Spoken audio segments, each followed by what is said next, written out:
The following contains descriptions of physical violence, sexual violence, and graphic descriptions of autopsies.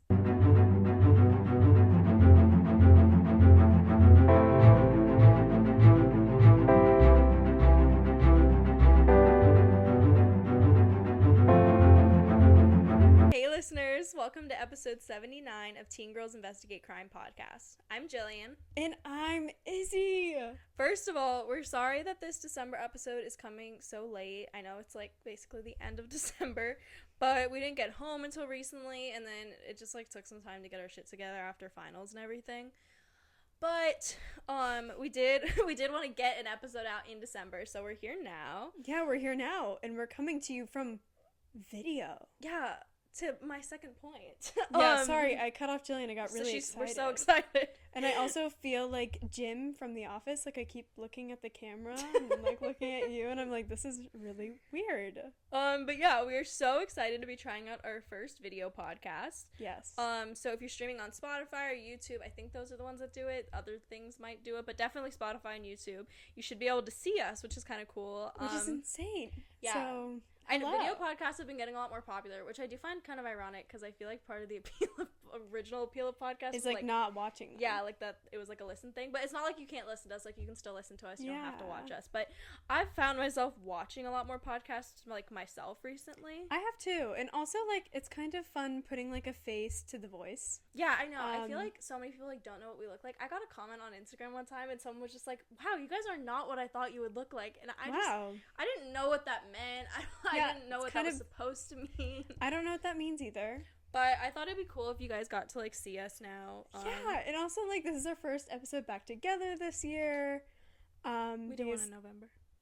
Oh, we did do one in November. But that was, like, a special one. That was, like, for our NPR contest we entered. Yeah. This is, like, our first regular episode in a while. But this is just so weird. I don't know. Like, I'm, like, you guys are perceiving us. Like, you can, like, see us. And if you are listening, I'm sorry that you're not seeing us, but maybe you should just take a gander on Spotify. This is so weird. Yeah. So we're gonna try this out. We're gonna try this out for this episode. Yeah. Let us know if you think we should keep doing video podcasts. Or if you don't like it. Yeah. I don't know. I mean, I don't know. I guess it's like always an option that you don't have to listen to it. So I guess it doesn't really matter. But if you are particularly enthralled by video podcasts, you should let us know. Yeah. I definitely think it's cool for our YouTube too, because I know like some people do listen on there, and I always kind of find it weird that it's just like a logo that sits there like while our episode plays. Yeah, I do. Yeah, you're right. It is kind of weird. But like who, I don't know. Do people actually listen on our YouTube? I honestly have not looked at it. I mean, not a lot, but people do. Well, now you guys have a reason to watch our YouTube channel. Yeah. It's kind of weird. This is funny. It's always been a lifelong dream of me to have a YouTube channel. Oh. Well, we've had a YouTube channel. Well, I know, but I mean like one where my face is on it. Oh, yeah. Well, this is it now because we're a video podcast and now you can post on YouTube Reels. Yeah. I've posted a couple times on there, just like I've like reused TikToks and stuff, but yeah. Sorry guys, this is crazy to me. I watch so many podcasts on YouTube, and I know. Like we're cool right now. We're like BuzzFeed Unsolved right now. Oh my god! I wish we had like a cool lab.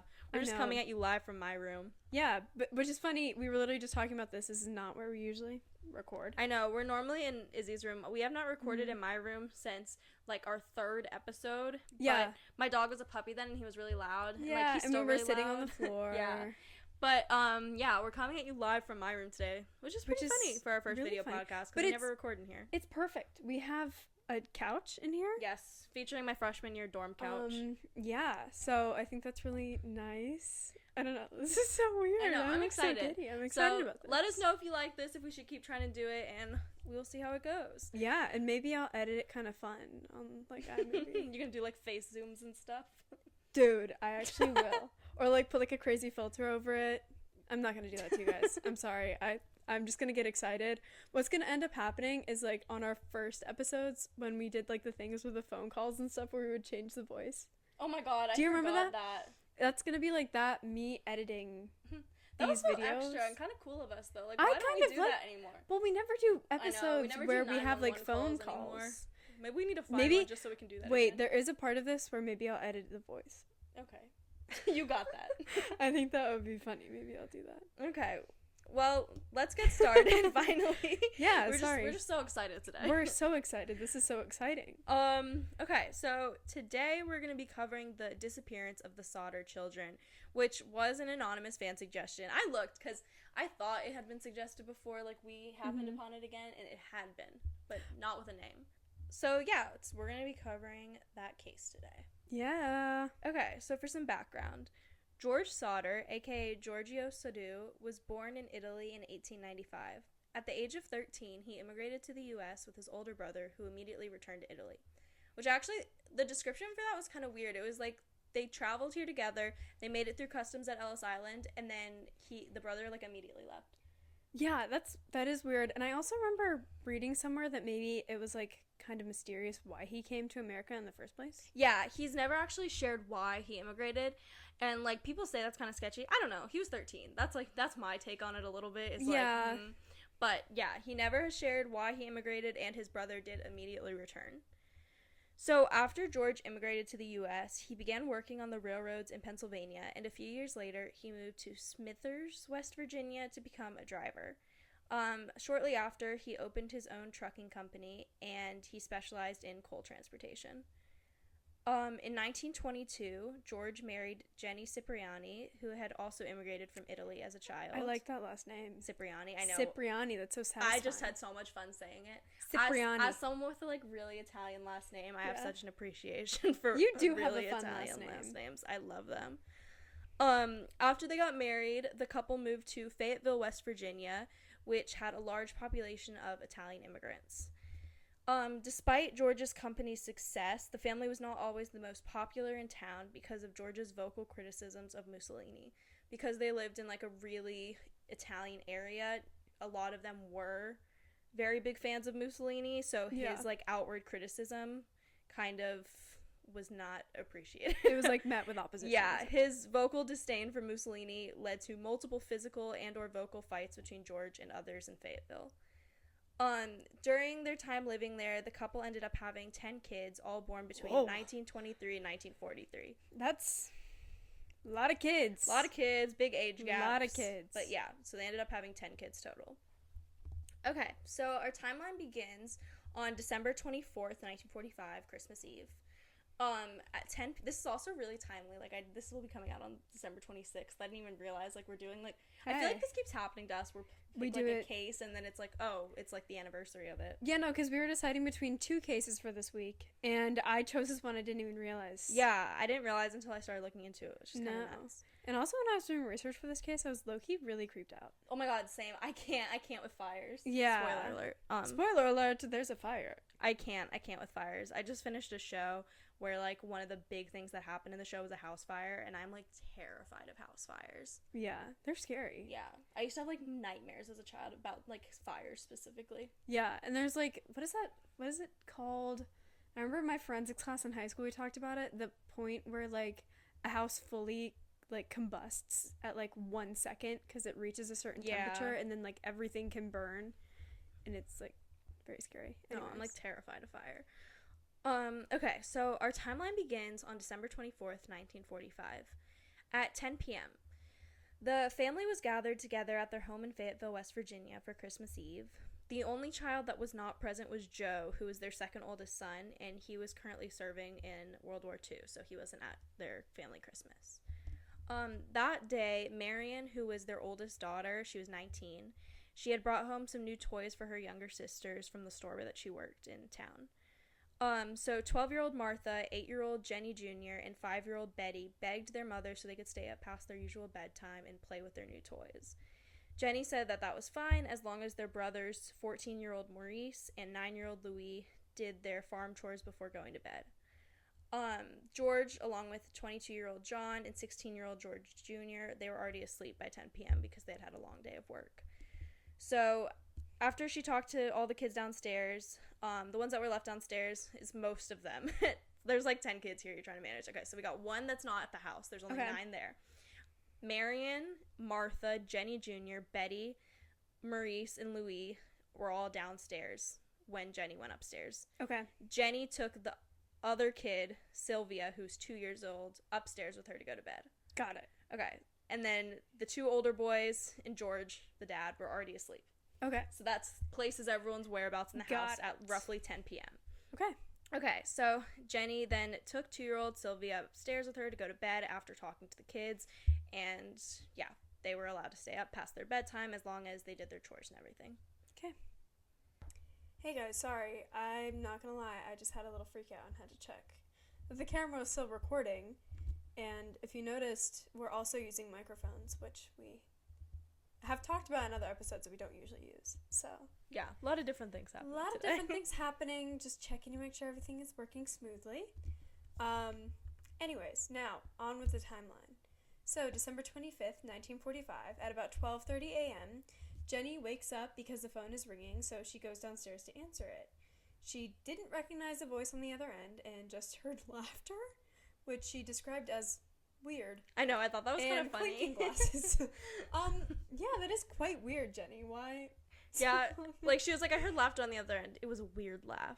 Like, I don't know what that means. Like, what is a weird laugh? That's just like low-key mean. That is quite mean. Like, oh, this person called me, just laughed. Like, if someone was just like, oh, she had a weird laugh, I'd be like, oh, okay. My bad. Dang, okay. So she did not recognize the voice on the other end. And she said the caller had called the wrong number and then just hung up. This is odd, honestly. This is weird.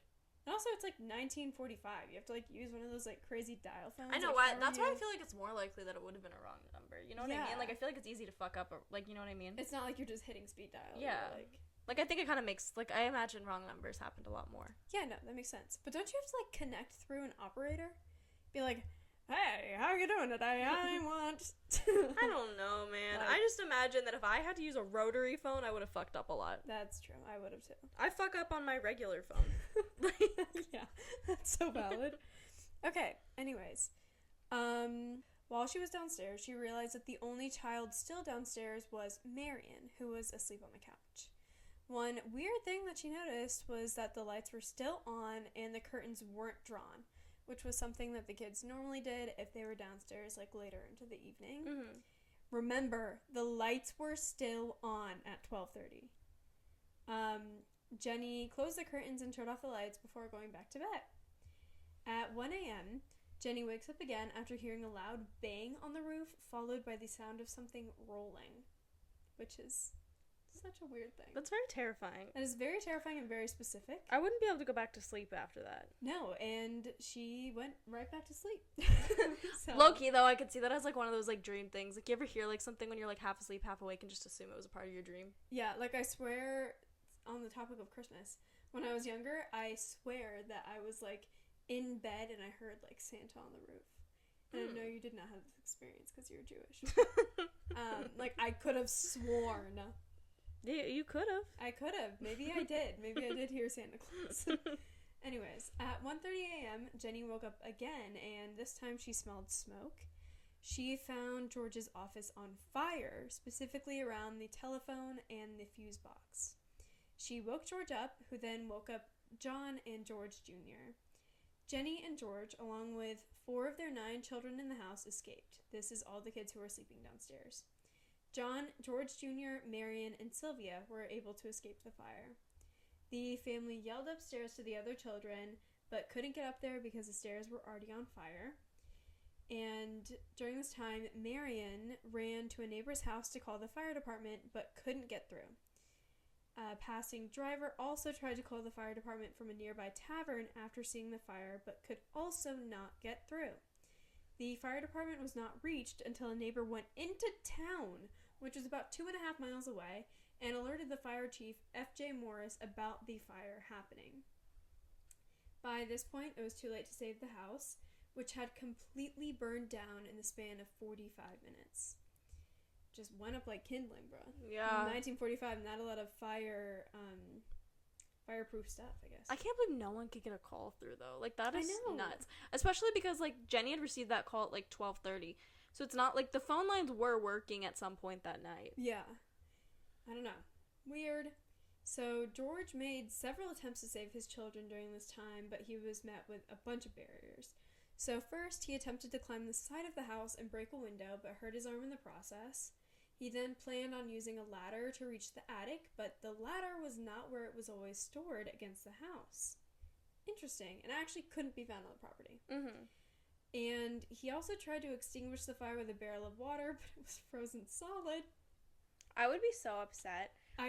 I would be like, literally so devastated this at that point this man is trying literally everything. So hard. He is trying so hard. His arm is bleeding. He can't find his ladder. This bucket of water. He's literally trying everything, and then he walks over to this barrel and it's frozen solid. Just wait, it gets worse. He then tried to pull his trucks up to the house to climb onto them to reach the attic, but both of his trucks did not start, even though they had worked fine the day prior. I would be crashing out. I would be actively crashing out. I don't know what I would do. The calls aren't going through. He can't, none of his, tactics are working. The fucking water's frozen. And the fire department's not coming. Yeah, I don't know how I would have handled this situation, and I feel so bad for this man. No, I'm actually, this is horrific, because it's he's literally trying everything that he can. Literally he can't everything. Do anything. And the fire department actually did not arrive until 8 a.m. in the morning because they were understaffed due to the war, and the fire chief was unable to drive for whatever reason. I read that, and I was like, what the fuck do you mean the fire chief couldn't drive? Yeah, why couldn't he drive? I don't know, there was literally no explanation. It was just oh yeah, F.J. Morris, he had to wait for somebody else to drive the fire truck. What do you mean? But I will say, he was a bit of a quack. I have a point later. But, he's the chief. Shouldn't he be able to drive the truck? Maybe he was, it was Christmas Eve, maybe he was a little bit drunk. Bullshit! Get in the car. I have no idea. And obviously, 8 a.m., the fire started at 1:30 or 1, and the house had completely collapsed by 8 a.m. because they had come 7 hours later. Yeah, the fire was gone. No, there would be no fire. There was just ash.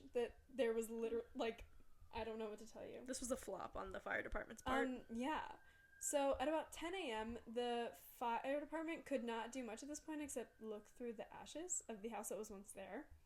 There were some appliances from the kitchen left in the fire and, other things. However, no human remains were found in the rubble. Normally, following house fires, there would be bones left. And nobody noted that they had smelled, burning flesh during the fire, which is really disgusting and really graphic.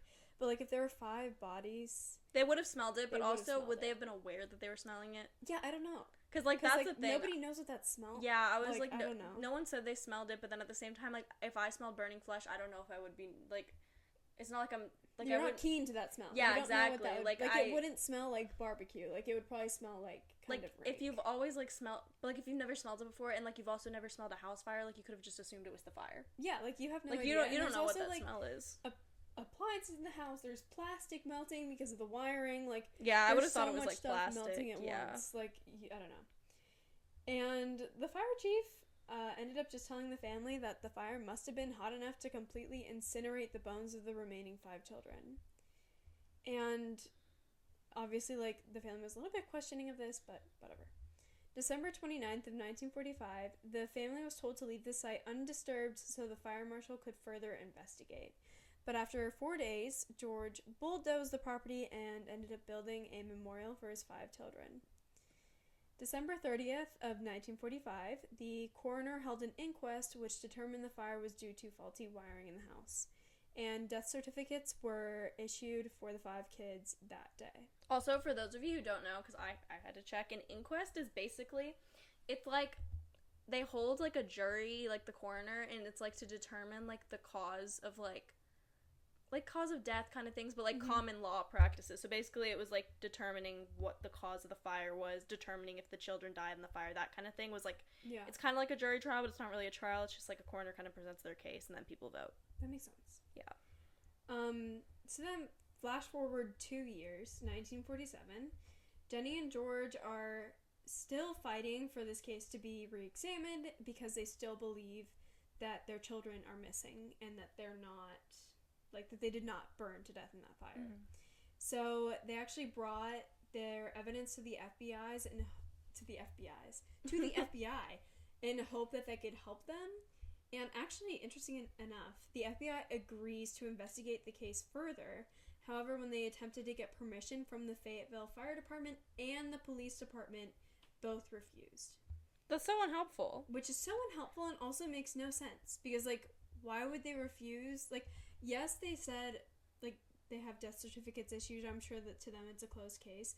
But, like, even if they thought that, like, there's no harm in it being investigated. If the FBI is asking for it to be reopened, do you think that you would do the little bit of work you probably have to do that? Yeah. And also, like, how much could possibly be going on in Fayetteville, West Virginia, that they need to, like, allocate their time differently? Exactly. Like, no offense, but, like, I can't imagine it's, like, the crime capital of the world or anything. Like, no. Do a couple interviews and help the FBI. I don't know. Literally. And, like, all they have to do is, like, give documents to the FBI. Yeah. So that's a little It's not fishy like to me. they have to reinvestigate. They're probably just going to get asked a couple questions. No, literally. And I don't know. So, basically, they tried to get the FBI involved. FBI couldn't help. So then the family ended up hiring a private investigator named C.C. Tinsley. I don't know why, I really like that name. It's a cool name. There's gonna be more on him later. And also, I just want to say, like, C.C. Tinsley, F.J. whatever the fuck his last name is. F.J. Morris? F.J. Morris, like, those little abbreviated names, I feel like that's Should I start calling you by an abbreviation? Would you appreciate that? I mean, like, in that situation, what would you be calling me? Like, M.I.? Yeah, that's exactly what I would call you. Yeah. Okay. I don't like that as much, though. Yeah. Like, I feel like C.C. Tinsley or F.J. are kind of funny. But I don't think the M.I. is. Okay, so now we're going to get a little bit into suspects and theories. There are some good suspects and theories. I think so. I think it's a really, like... It's juicy. Yeah, it's juicy. That's a good word. It's a juicy case. We haven't had a good, like, suspects and theories because we haven't really had any that we could, like, extrapolate on recently. Yeah. That's a good... they've all been very, like, straightforward. Like, I feel like in our early podcasting days, we had a lot where we could, like, make up some stuff and, like, really put some pieces together. Yeah, but this one's juicy. So this one's quite juicy. Let's get into it. So the first and, like, the official ruling theory is that the children died in the fire. So this was what was initially concluded by the fire department and declared by the coroner's inquest. However, the family had several doubts about this being the case.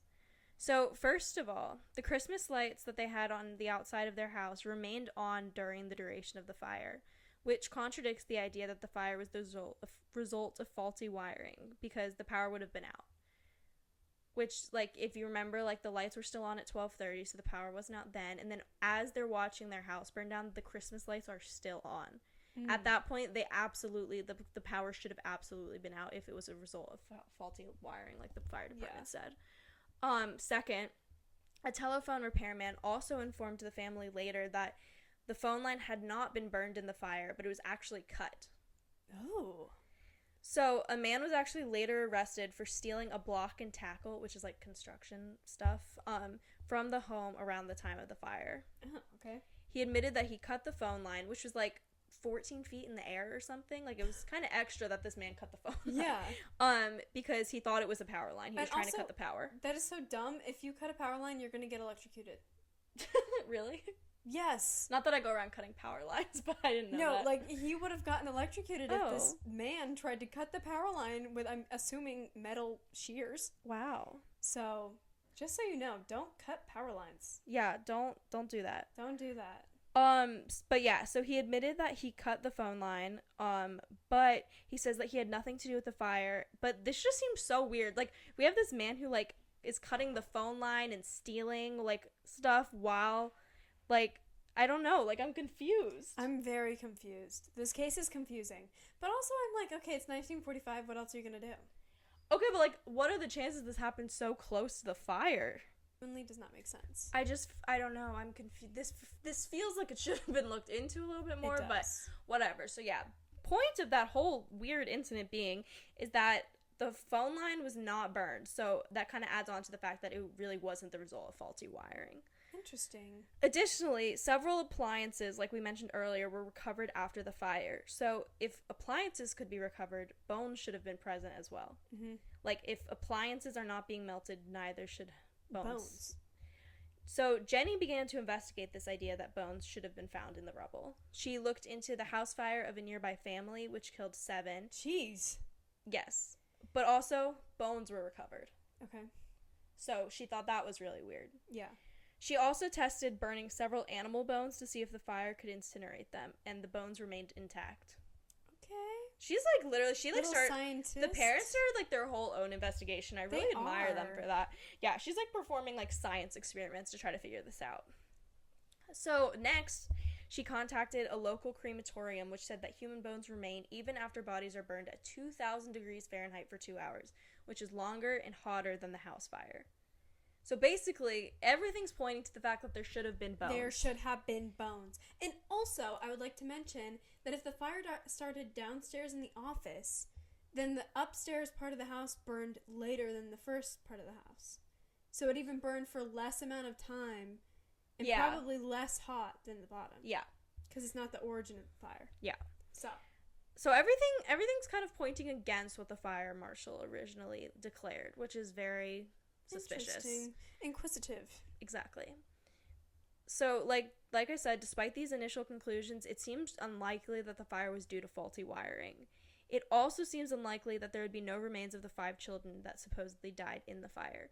So not only are we thinking that, like, this is not the cause of the fire that we originally thought, but also there's no remains. So, like, also, there was 5 children. So even if, like, some of the bones burned, what are the chances all of the bones burned? Yeah, that doesn't make sense. That seems absurd to me. It's, like, so unlikely. Yeah. So, and it's, like, it would be totally different if there was evidence to indicate that, like, oh, this fire is one of the few that burned so hot that it could melt, like, that it could incinerate 5 bodies worth of bones. But the thing is, like, the appliances. And it only burned for 45 minutes. So it's, like, I don't know. Like, I feel like, It did only burn for 45 minutes. Yeah, it's like nothing is adding up to contribute to that. Yeah. Okay, so kind of on that note, if we are thinking that the kids somehow were not there, were perhaps taken in the fire with some sort of like ruse. Yeah, exactly. Here are some things that indicate any outside involvement in this house fire. So one is like that phone line being cut. I don't who this person is that stole, like the phone line just being cut in general, like that's really suspicious. The trucks also being unable to start. George possibly could have flooded the engine in his efforts to start them, so that's like kind of like against that, but also it's possible that they could have been tampered with. I mean, like, what are the chances both of the trucks don't start? Yeah. So that's like suspicious. And he had been like used them the day before. Yeah, exactly. So that's very suspicious. Then there's that phone call people kind of point to, like that wrong number that Jenny received. But the police did locate this woman, and she said that she just called the wrong number. So I think that one can kind of be disregarded. But there's also, like, on the note of the phone calls, like, no one could get through to the fire department. Which is weird, because people were calling from several different areas. There's Marion trying to call from a neighbor's house. There's a woman trying to call from a tavern. And, like, yes, they're understaffed, but I don't know. I feel like someone should have been there to pick up the phone at least once. Yeah, but also it sounds like almost the phones weren't even ringing. Yeah. I'm unsure if, like, where the disconnect was, but something is off about the fact that the phones could not, like, get through to get help. Yeah. Okay, next, there's also a bus driver who claimed to have seen people throwing balls of fire at the house on Christmas Eve. I don't know what that means. I don't know what a ball... Who throws balls of fire? I don't know what a ball of fire is, but also like that seems suspicious. Cocktails? Yeah, I don't know, but seems suspicious to me. Balls of fire, Christmas Eve. Sounds like such a gremlin thing to do. A gremlin thing to do. Oh, I'm gonna go throw a ball of fire at this house. Izzy and her, like, mischievous face throwing balls of fire. I will not throw balls of fire at a house, I'm just telling you. A few months after the fire, Sylvia was, like, playing outside. This was, like, after all the snow had melted from the winter and everything. Sylvia found what George believed was a napalm pineapple bomb on the property. Which could have been a ball of fire. Yes, arguably. It's not confirmed that this is a napalm pineapple bomb. Yes, but it looked like one. It looked just like one. If you remember, Jenny had said that she'd heard that sound on the roof that night. So it's like possible that the fire could have possibly started as a result of this grenade landing on the roof. Like, wouldn't they hear an explosion? Okay, yes, but, like, hear me out. She hears it land, and she hears, like, the rolling. Perhaps it, like, started, I don't know, triggered some sort of fire, and, like, that would also make sense with what you were saying about, like, the location. If it's on the roof, it's a lot closer to the attic where the 5 children were. Yeah. So then maybe they did actually die in the fire if someone was just fucking with the house. Or yeah, that makes sense. This is just a completely different cause of the fire, and but someone threw it and then, like, took the children. Yeah. Like, there's a lot of possibilities here with this alleged pineapple bomb. Yeah, okay. Also, I really like saying pineapple bomb.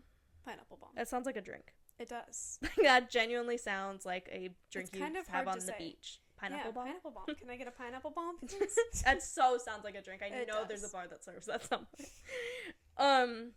Okay, so that's just another weird fact of this case. There are also several alleged sightings of the children. So one woman said that she saw them in a passing car the night of the fire. Like, she saw them drive by, like, and she saw them peering out the window right after the fire. Another woman said that she served them breakfast at a rest stop the following morning, which is about 50 miles away, between Fayetteville and Charleston, West Virginia. Another woman claimed that 4 of the missing children had come into the hotel that she was working at about a week after the fire. She also says that they were accompanied by 2 men and 2 women, and she claimed that all of them appeared to be of Italian origin or descent. Which is a lot of people. That is a lot of people. So I almost, like, that comes across more credible in the sense that, like, that's a lot of people to be, like, remembering. Yeah. Well, I'm sure it was notable. Like, why? What Yeah, are exactly. This many people checking into a hotel? Yeah, that's a lot. And, like, 4 kids is a lot. 4 kids and two like pairs of men and women. Mm-hmm. So. She claimed that she attempted to talk to the children, but one of the men was hostile with her and shushed the children. Which, like, okay, but all, like, that could be like, oh, they kidnapped them, but also it could just be like the guy was a douche. Yeah, that kind of could like, have just been a it could have just been like his kid, and he was just like, being an ass. shut like, up. Yeah, like he could have just been like an asshole dad, and also just like an asshole person to like service workers. Yeah, like you never know. Maybe it was like 2 families that were together. Yeah, like for some reason. Yeah, like, I'm not saying she's wrong about seeing these people, but it's also just like, you're in an area with a lot of like Italians. Like you could just be jumping to conclusions about families. That is true. And also, like, I will say, this family was not very distinguishable. Like, if you look at pictures of them online, like, they look like... Yeah, well, I'm just, very like... basic. Also, like, if they're living in, like, in a very Italian immigrant neighborhood, chances are a lot of them have similar features, and if they're describing these missing children... And, like, also, how big are pictures actually circulating? Yeah. They're describing, like, a bunch of kids with, like, you know, dark hair. Yeah. What are the chances? Like, you probably will see one. Yeah, I don't know. No, exactly. Okay, so then this is just another, like, weird... It's not a sighting, but it's... In 1967, Jenny, the mom, she received a photo in the mail that was specifically addressed to her. The picture was of an adult man who resembled their son, Louis. And there was, like, this, like, strange writing on the back of the picture. It was, like, really weird. I won't even read it, because it was, like, letters and numbers. It said something about, like, I love brother Frankie or something. It was weird. It was just very strange. Yeah. So after they received this... They sent a PI to investigate in Kentucky where the return address was, and they never heard from this PI again. Which is weird. That just doesn't make any sense. I think that is so bizarre, and no one seems to care. No, but because it makes no sense. Like, why would a PI take your money and leave? I just can't imagine it was enough money to, like, legitimately, like, abandon his life and go. Like, you know what I mean? No, like, there's no way it was, and also, like, that's just, like, I don't know. Like, why would he just disappear? Like... That's his job. Like, his job is to go investigate people. No, literally. And he got paid to do it. Like, it's not like he wasn't paid and then he was told to go do it. Like, so, like, that seems really suspicious. Did anyone investigate his disappearance? I'm just, like, I feel like we're losing people here. Like, yeah, this doesn't make sense. And, like, I would say this was different if this was still in the 1940s, but this is 1967. So it's, like, there are phones that are working. Yeah. And, like, other methods of communication at this point. And if they're just hiring PIs all the time, you'd think that, like, they could find another one. Or, like, this guy probably worked... I don't know, did he work for a PI firm? Like, were they not concerned about where their work or what? Yeah. I don't know. Is there a PI firm? I feel like that makes sense. Like, they have law firms. Like, why wouldn't they have, like, a detective PI firm? firms? Should we start a detective firm? I feel like we could have one. I think we could have a very successful one. I agree. I'll be the PI, you be the lawyer. Okay. I think we would both be PIs if it was a PI firm. But if the firm includes a lawyer and a PI? I mean, that would be an excellent combo. We should make this. We'd be money makers. No, actually, we would make so much money. I agree. I investigate everything, you help me investigate, and then you are the lawyer for them. Okay, that works. Why? This is actually the best business idea ever. Nobody take this business idea. No one take it. Sorry. I'm sure it already exists. No, there's no way. I'm sure it already exists. I just came up with this original idea. Anyways. So yeah, I genuinely do not think that those kids were in that house when it burned. You don't? I don't think they were there. I think they were taken, or somehow they're not there. I kind of agree. I think that it just seems... so fishy. Yeah. But you know what I think? But you know what? Even before we get into, like, other theories on how they were potentially kidnapped and whatever, I don't even think that they were there at 12:30 when Jenny went downstairs. Like, you know how Jenny said she went downstairs and, like, the curtains weren't closed and all that stuff, like, which they normally were and everything, and Marion was asleep on the couch? I think that whoever kidnapped them took them early once the parents were asleep, somehow got in the house. You know, the curtains were wide open, so that's, like, not... I'm sure that's when they were taken. Either Marion was already asleep, I don't know, maybe she was drugged, I don't know. Maybe she was just asleep. Yeah. She worked that day, she could have been tired. I think that the kids were taken then, and Jenny came downstairs, didn't really think much of it, except for the fact that it was weird that they didn't close the curtains and everything. And then whoever the kidnapper was, or if they had help, they started the fire later to just, like, make, like, there would be no search for the kids. Yeah. And I think that makes perfect sense. Like, I think that makes sense, too. Because I don't think it makes sense that a kidnapper would be trying to help them out of the fire and then steal them. That seems like a lot of logistics. Or maybe, well, no. What if they took them out of the house, put them, like, in a car, in a van? Do they have vans in the 1940s? I'm sure they had vans. Into a truck, into a whatever. Put the kids there. And then they started the fire afterwards to cover up their tracks. Yeah. But I still think that they weren't there at 12:30. Yeah. That makes sense. I mean, this is all, like, from 12:30 to 1:30 is, like, the start of the fire. Like, I imagine that the kids are taken, and then they started the fire. Yeah. And then, boom. And that's why it makes sense if, like, this was, like, a grenade that started the fire, and it happened, like, on the, like, attic and everything. Because then they weren't worried about anyone, like... Yeah. They would think that the kids were up there, so that would make more sense. But then also, it's not like the kids were actually up there, because they would have already taken them. Yeah. Anyway. But we can talk about now who kidnapped them. But that's what I think happened. No, that makes sense. So first off, I just want to mention, there is, like, a little bit of a mafia... Not like a theory. You love a mafia connection. I do love a mafia connection, and I do feel like... I don't know exactly what happened down here, and I think I'm going to talk about, like, the kidnapping and the life insurance salesman a little bit before we, like, discuss the mafia theory. Okay. Because I feel like they kind of intertwine. Okay, yeah, that makes sense. Okay, so... I'm going to first get into the kidnapping/life insurance salesman theory. So remember how we talked about how the families hired P.I. C.C. Tinsley? Yeah. Well, he comes back into play with this theory. So first, a little bit of backstory. Before the fire, I think it was like a few months before, but I'm not really sure of the exact timing, a life insurance salesman comes knocking on the Sodder family's door. And he speaks to George about George purchasing an insurance policy, but George refuses because he doesn't want life insurance, or maybe he's already covered, I have no idea. So this infuriated this life insurance salesman, and he yelled at George, quote, "Your goddamn house is going up in smoke, and your children are going to be destroyed. You are going to be paid for the dirty remarks you have been making about Mussolini." Huh. So yeah. I wonder who did it. I wonder who did it. But I also want to say, like, are there other witnesses to him saying this? Or was it just George? Is this just George saying this over again? I don't know. Repeating it. Because I don't know, I feel like imagine he, like, just, like, twisted the words, too. Yeah, like, imagine it was, like, the guy just said, like, oh, your family's going down or something, and then he added it. He added in the fire. I mean, that could have been what he said. I don't know. Imagine you are the guy that said that actually had nothing to do with the fire, and then you're like, oh, shit. Like, you see this on the news, you're like, fuck.